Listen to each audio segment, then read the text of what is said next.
أعوذ بالله من الشيطان الرجيم بسم الله الرحمن الرحيم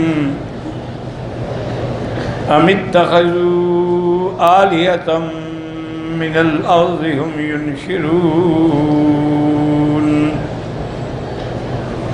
لو كان فيهما آلهة إلا الله لفسدتا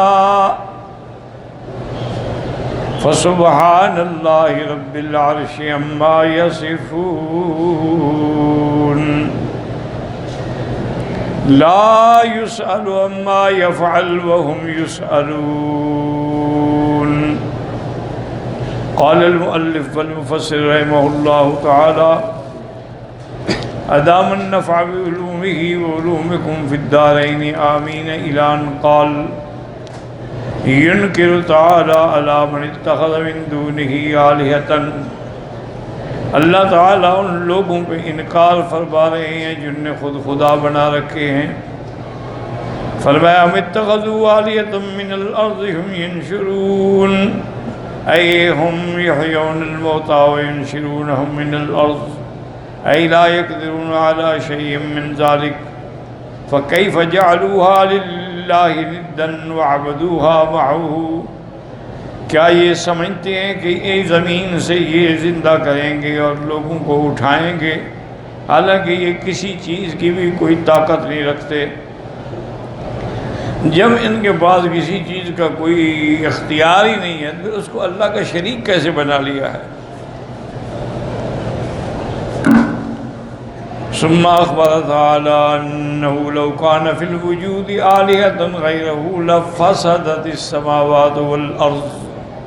اب اللہ بیان فرماتے ہیں کہ اگر اللہ کے سوا کوئی اور الہ بھی ہوتا تو نظام آسمان و زمین سب درہم برہم ہو جاتا. ایک بات تو یہ سمجھ لیں کہ مشرکین جو ہیں وہ تو کئی قسم کے ہیں جنہوں نے اللہ کے ساتھ شریک کیا ہوا ہے.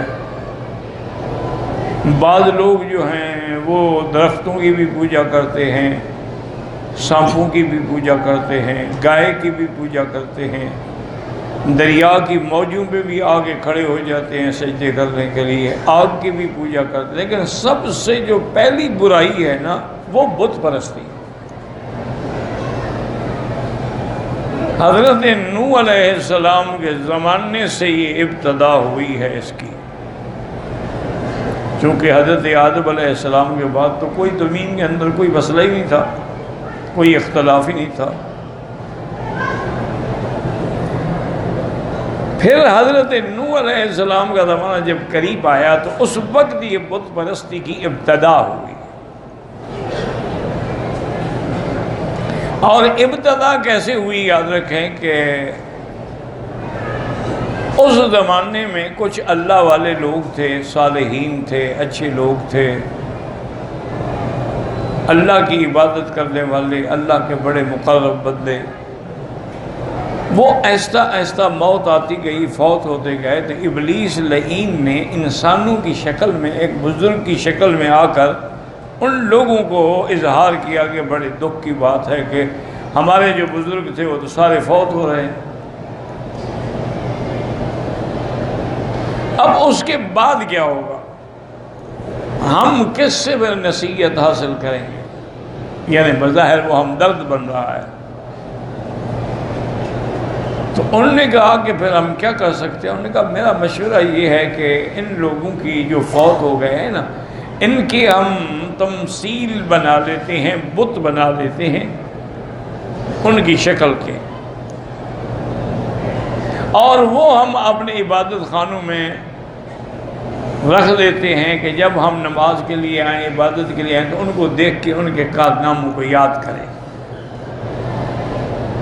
یہ نہیں تھا کہ ان کو خدا سمجھو، بھئی بس ایک یادگار ہے. لیکن اسی سے کام بگڑتا ہے.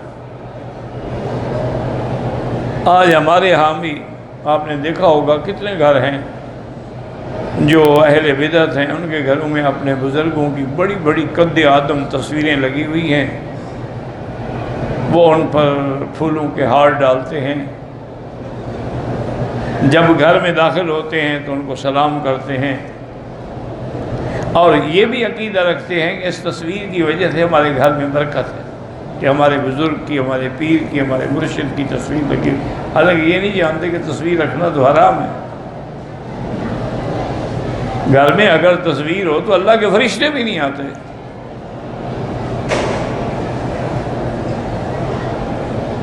اور خاص طور پہ پھر تصویر کو تعظیم اور عبادت کے لیے رکھا جائے، یہ تو پھر وہ شرک کی طرف چلے گئے۔ تو بہرحال انہوں نے کہا کہ تمہارا مشورہ ٹھیک ہے، لیکن ہم نے تو کبھی نہیں بنائی ایسی تمثیل۔ انہوں نے کہا میں اس کا کچھ کرتا ہوں۔ اس نے وہ ان کی ڈمی بنا کے، ان کی شکلیں بنا کے، وہ 5 بزرگ تھے، ودن، سواعن، یغوثا، یعوقا، نصرا، یہ 5 تھے۔ اچھا، اللہ کی شان ہے کہ اس وقت یہ پنجتن کا مسئلہ تھا، جیسے آج بھی پنجتن کا مسئلہ ہے نا۔ تم سمجھتے نہیں ہو کہ یہ بڑے طریقے سے کیا بات کر جائے، کہتے ہیں نا پنجتن پاک، کیا معنی؟ یعنی صرف یہی پاک ہیں، باقی سب ناپاک۔ تو نعوذ باللہ جب صحابہ کوئی اہل بیت کو ناپاک کہیں گے تو مسلمان کہاں رہے؟ ان کا عقیدہ یہی ہے کہ لی خمسۃ اطفی بہا حر الوبا الحاتمہ المصطفیٰ والمرتضیٰ ابناہما والفاطمہ، کہ یہ 5 ہیں ہمارا الہ، ہمارے دنیا اور آخرت کے سہارے۔ تو اس وقت بھی یہی مصیبت تھی، پنجتن، جیسے آج ہے پنجتن پاک، اور ایک ہے پنج پیر، کہتے ہیں جی ہاں 5 پیر کٹھے ہیں، بزرگ کٹھے ہیں۔ بعض لوگوں نے بڑا ہوا ہے، ہم میرے اپنے گاؤں کے آگے تھوڑا سا فاصلے پر ایک جگہ ہے، اس کی جگہ اس کو وہاں ایک قبر ہے، اللہ عالم کس کی ہے، اس جگہ کا نام بھی پنج پیر تھا۔ تو وہاں کے جو زمیندار تھے، وہاں کے جو بڑے لوگ تھے، ان سے میں نے پوچھا بھی یہ کیا ہے؟ انہوں نے کہا جی ہمیں تو خود پتہ نہیں، پہلے تو نہیں تھی قبر، پتہ نہیں کس نے بنا دی ہے۔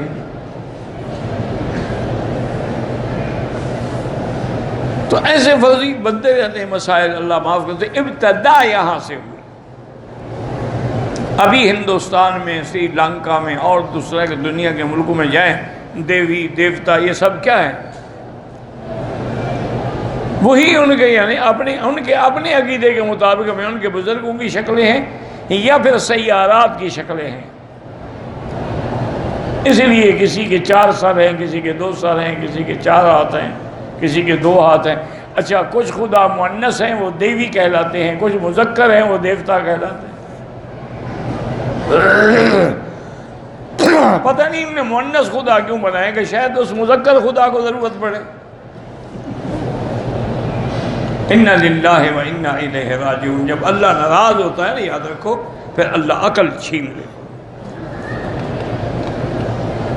اس لیے علماء نے قرآن و سنت کی روشنی میں لکھا ہے کہ جب آدمی نافرمانی کرتا ہے، جرم کرتا ہے، سب سے پہلی سزا یہ ملتی ہے کہ اس کی عقل ختم ہو جاتی ہے۔ جیسے کہ قابیل نے جب اپنے بھائی کو قتل کر دیا، قتل تو کر دیا، جرم کر بیٹھا، لیکن اب یہ سمجھنا آئے کہ میں اپنے بھائی کی لاش کو کیا کروں، عقل چلی گئی۔ اب جناب بھائی کی لاش کو کندھوں پہ اٹھا کے پہاڑوں میں اور وادیوں میں گھوم رہا ہے کہ کیا کروں، کیا کہاں پھینکوں۔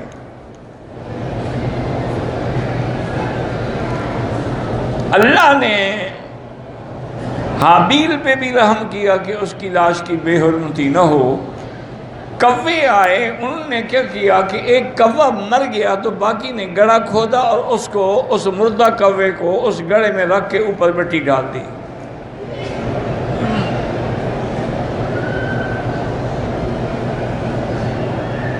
اس لیے قابیل کہتا ہے کہ یا لیتنی ان اکون مثل ھذا الغراب، کاش میں تو کوے سے بھی گیا گزرا ہوں۔ ان کو بھی پتہ ہے کہ مردے کو کیسے دفنایا جاتا ہے، مجھے پتہ نہیں، کیوں؟ عقل چلی گئی۔ اس لیے جب آدمی جرم کرتا ہے، یہ شرک کرتا ہے، پھر عقل چلی جاتی ہے۔ اس سے بڑی بد عقلی ہوگی کہ اپنے ہاتھ سے بناؤ اور پھر کہو خدا ہے۔ یعنی بناتے بھی اپنے ہاتھ سے ہیں، آزر خود بت بناتے تھے نا حضرت ابراہیم کے ابا، اور پھر اس کو خدا بھی کہتے تھے۔ اسی لیے تو سیدنا ابراہیم نے کہا کہ ابا جان یہ آپ کیا کرتے ہیں؟ یا ابت لم تعبد ما لا یسمع، نہ یہ سنتے ہیں نہ دیکھتے ہیں، خدا کیسے ہیں یہ اندھے بہرے خدا ہیں۔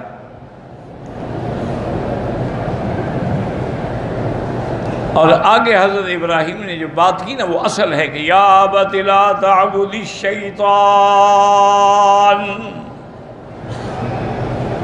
ان الشیطان کان للرحمن عصیا۔ آپ نے فرمایا ابا جان آپ شیطان کی عبادت نہ کریں، یہاں سمجھا دیا کہ یہ بتوں کی عبادت نہیں، اصل میں شیطان کی عبادت ہے۔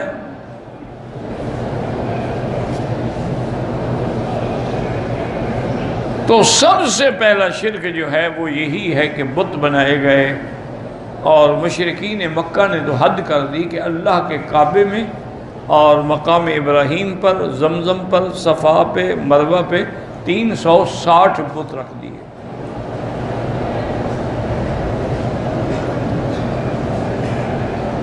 ان میں ان کے جو مشہور بت تھے نا، حبل تھا، لات تھا، عزا تھا، منات تھا، کچھ مکے اور طائف کے درمیان میں تھے،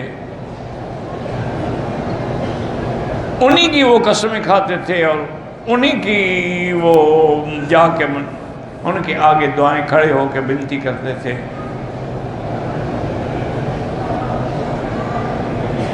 یہ 360 کیوں تھے آخر؟ اس بات کو بھی سوچیں بھئی، ابھی پوجا کرنا ہے تو پھر ایک ہی کافی ہے، دو کافی ہیں، تین کافی ہیں، 360 جمع کر دو۔ اس کے دو جواب لکھے علماء نے۔ ایک تو یہ ہے کہ اصل میں وہ ہر روز ایک نئے خدا کو پوجتے تھے، لہذا سال کے 360 دن ہیں تو 360 خدا۔ جیسے ہندوستان میں دیکھو نا جی دیوی دیوتا، یعنی اتنا ہندو نہیں ہے جتنے ان کے دیوی دیوتا ہیں، 35 کروڑ دیوی دیوتا کو پوجتے ہیں۔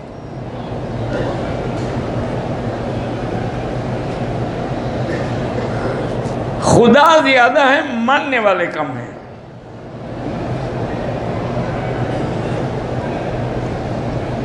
تو لیکن اصل بات یہ نہیں ہے، اصل بات یہ تھی کہ مکے میں جو قریش تھے نا، یہ سب سے بڑا طاقتور قبیلہ تھا، اور شان والا، اور سخاوت میں اور جود میں اور کرم میں، حجاج کی خدمت میں، کعبے کی مجاورت میں یہ مشہور تھے۔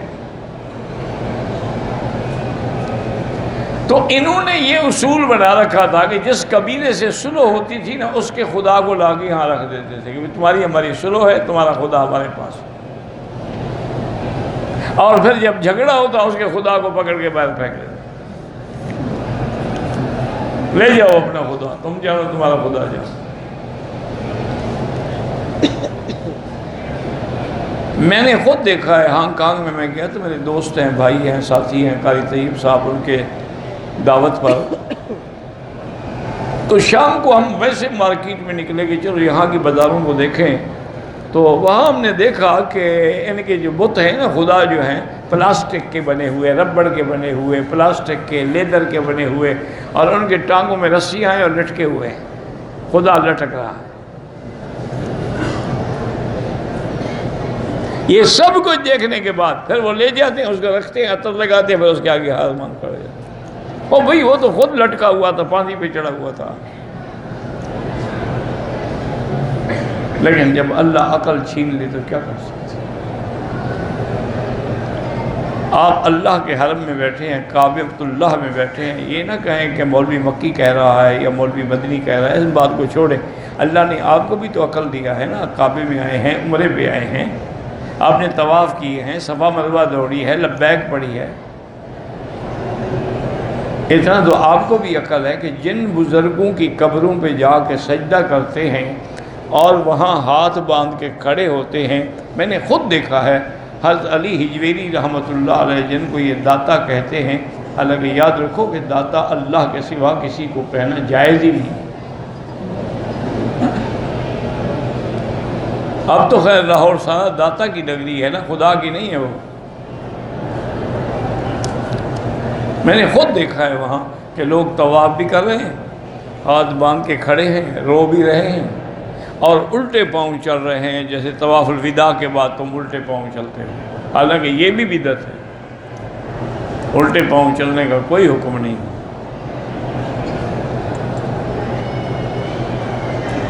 اللہ تبارک و تعالیٰ نے جس انداز میں وہاں یہ علی حجویری سے مانگتے ہیں نا، اتنی رو کے یہ خدا سے بھی نہیں مانگتے ہیں۔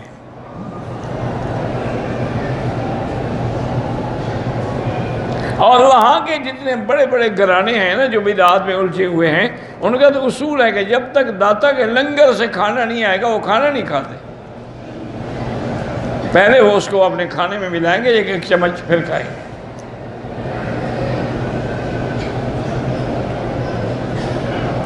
میرا اپنا ایک رشتہ دار تھا، فوت ہو گیا بیچارہ، میرے ساتھ اکٹھے پڑھتے رہے، میرے ماموں کا بیٹا تھا، بڑا ہی ذہین اور بڑا ہی اچھا آدمی تھا۔ وہ گھر سے پتہ نہیں کیوں ناراض ہو گیا، اصل میں اس کو کوئی دماغ خراب ہوا، کوئی فلم میں کام کرنے کا شوق ہوا، تو والدین ناراض ہوئے نکل گیا۔ ڈھونڈ ڈھونڈ کے والدین رو کے تھک کے بیٹھ گئے کہ اللہ والا مر گیا، زندہ ہے، کیا ہوا۔ ایک دن میں وہاں گیا حضرت علی حجویری کے مسجد میں، میں نے کہا میں نماز پڑھ لوں، لاہور آئے ہوئے ہیں نماز بھی، اور اس وقت ان کا جو امام تھا نا وہ میرے علاقے کے تھے، میں نے کہا اس کو بھی مل لیں گے، نماز بھی پڑھ لیں گے۔ مجھے ایک آدمی پہ شک ہوا کہ یہ تو وہی میرے ماموں کا بیٹا ہے، خورشید اس کا نام تھا، لیکن شکل بدلی ہوئی تھی، اس نے بال یہاں تک رکھے ہوئے تھے، سبز کپڑے پہنے ہوئے تھے، سبز پگڑی پہنی ہوئی تھی، گلے میں جناب کنٹھے اور پتہ نہیں کیا کیا بلائیں ڈالی ہوئی تھی، ایسا اس نے بھی شاید مجھے دیکھا، وہ گم ہو گیا، مجھے بھی شک پڑ گیا۔ بہرحال میں نے اس کو ڈھونڈ لیا، بڑا لمبا واقعہ، کیسے ڈھونڈا، مل گیا۔ میں نے کہا یار یہ کیا کر، میں نے کہا مکی صاحب اس سے اچھا کام دنیا میں کوئی نہیں۔ میں نے کہا وہ کیسے؟ کہتے حضرت کچھ نہ کرنا پڑتا ہے، نہ کھانا نہ محنت کرنی پڑتی ہے، نہ نماز ہے، نہ روزہ ہے، چرس ملتی ہے، بھنگ ملتی ہے، گانجا ملتا ہے، عورتیں ملتی ہیں، ہر چیز مل رہی ہے مفت میں، مزے کر رہے ہیں، کیا اس سے اچھا کام اور کون سا ہے؟ میں کہا کوئی شرم کرو، تم سعودی عرب کے پڑے ہوئے ہو، واحد آدمی ہو، تمہارا باپ اہل توحید سے ہے۔ اور نے کہا بہرحال یہ ہے کہ میں تو یہاں آیا تھا کسی اور مقصد کے لیے، لیکن جب میں نے ان کو مدد کرنے دیکھا تو میں بھی ان کے ساتھ خلیفہ بن کے بیٹھ گیا ہوں، اب میں ان کے بڑے خلفاء میں ہوں۔ میں نے کہا کوئی شرم کرو، اب میرے ساتھ سیدھا آرام سے چلو، ورنہ میں ابھی پولیس کو بلاؤں گا کہ یہ میری چوری کر کے بھاگا ہے، اس کو پکڑو۔ تمہارے اس علاقے کا تھندار جو ہے نا سچو، اس کو میں جانتا ہوں، اس کو میں ابھی بندہ بھیج کے بولا، اور سر ٹیلی فون تو نہیں ہوتے تھے نا۔ اور نے کہا بس آپ ایسا کریں، مہربانی کریں، میرا راز رہنے دیں، یہاں مجھے بے عزت نہ کریں ان کے سامنے، ان کا تو میں خلیفہ بنا ہوا ہوں۔ میں آپ بتا دیں گے، کہا میں نے کہا میں ایمبیسیڈر ہوٹل میں ٹھہرا ہوا ہوں، اس نے کہا میں وہیں آ جاؤں گا، اگر نہ آؤں تو اب آپ کو تو میرے ایڈریس کا پتہ ہے نا۔ بہرحال وہ دوسرے دن آ گیا، پھر میں اس کو پکڑ کے لے آیا، والدین کے بال شال کٹوائے، پھر انسانوں کے حلیے میں آ گیا، پھر بندہ بن گیا، پھر میں اس کو عمرے پہ بھی لے آیا، الحمدللہ میرے ساتھ پڑھتا تھا، بہت بڑا ذہین آدمی تھا۔ بس اللہ معاف کرے، جب خدا ناراض ہو تو پھر ایسے کام ہوتے ہیں۔ اس لیے ہمیشہ یاد رکھیں کہ سب سے پہلی جو شرک کی بنیاد ہے، اب میں آپ سے جو سوال پوچھ رہا تھا، جن کی قبروں پہ جا کے تم سجدہ کرتے ہو، اللہ کو حاضر ناظر کر کے بتاؤ کیا ان کا تم نے جنازہ پڑھا ہے؟ تم نے نہیں پڑھا، جو کسی مسلمان نے تو پڑھا ہے نا۔ میت سامنے رکھی ہے، تم ان کے لیے دعا کر رہے ہو کہ اللہ اس کی مغفرت فرما، قبریں خود کھودتے ہو، کندھا خود دیتے ہو، قبر میں خود اتارتے ہو، اوپر مٹی خود ڈالتے ہو، پھر جب وہ 2 میٹر نیچے چلا جاتا ہے تو مشکل کشا اور حاجت روا بن جاتا ہے۔ یعنی جب تک وہ باہر تھا تمہارا محتاج تھا، غسل تم دو، کفن تم دو، دفن تم کرو، قبریں تم بناؤ، لیکن جب حضرت دفن ہو جائے اب وہ حاجت روا مشکل کشا ہے۔ تو اس سے صاف ظاہر نہیں کہ اللہ ناراض ہو تو عقل چھین لیتا ہے۔ تو اس لیے ہمیشہ، اور دوسری بات جو میرے مالک نے یہاں قرآن میں فرمائی ہے نا، اس پہ اگر غور کرو تو جھگڑے ہی ختم۔ اللہ نے فرمایا اگر دو خدا ہوتے، یہ تو نظام عالم ہی درہم برہم ہو جاتا، ایک کہتا ابھی رات رہنے دو، ایک کہتا نہیں میں تو ابھی سورج نکالتا ہوں، دوسرا کہتا دن رہنے دو، کہتا میں تو ابھی رات کو نکال رہا ہوں۔ اچھا اب ان کی اگر لڑائی ہوتی، اگر دونوں برابر ہو جاتے پھر خدا کیسے بن گئے؟ اگر ایک ہار گیا تو ہارا ہوا خدا کیسے بن گیا؟ اسی لیے اللہ نے فرمایا کہ اگر اللہ کے سوا اور کوئی الہ ہوتا تو آسمانوں اور زمینوں کا نظام تباہ ہو کے رہ جاتا۔ یہ ایک الہ ہے جس کی شان ہے کہ وہ حی بھی ہے، قیوم بھی ہے، لا تأخذہ سنۃ ولا نوم بھی ہے، آسمانوں زمینوں کا مالک بھی ہے، متصرف بھی ہے، مدبر بھی ہے، کائنات کے نظام کو سنبھالنے والا بھی ہے، اور وہ ایسی ذات ہے جو ہمیشہ زندہ ہے، زندہ رہے گی، جس پہ کبھی موت نہیں آئے گی۔ جس پہ موت آ جائے وہ کیسے خدا ہو سکتا ہے؟ اسی اللہ نے فرمایا کہ لو کان فیہما آلہۃ الا اللہ، اگر آسمانوں اور زمینوں میں اللہ کے سوا کوئی اور الہ ہوتا لفسدتا، نظام عالم ختم۔ جیسے اللہ فرماتے ہیں مَتَّخَذَ اللَّهُ مِن وَلَدٍ وَمَا كَانَ مَعَهُ مِنْ إِلَٰهٍ،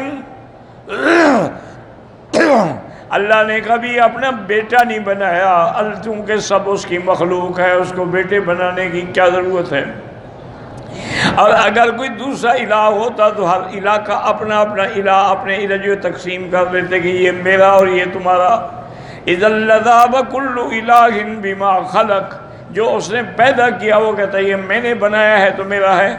وَلَعَلَىٰ بَعْضُهُمْ عَلَىٰ بَعْضٍ، یا کوئی ایک دوسرے پہ غالب آ جاتے۔ سبحان اللہ عما یصفون، پاک ہے اس کی ذات جو وحدہ لا شریک لہ ہے، جو اکیلا ہے، جو احد ہے، جو صمد ہے، لم یلد ہے ولم یولد ہے۔ اللہ اعلم۔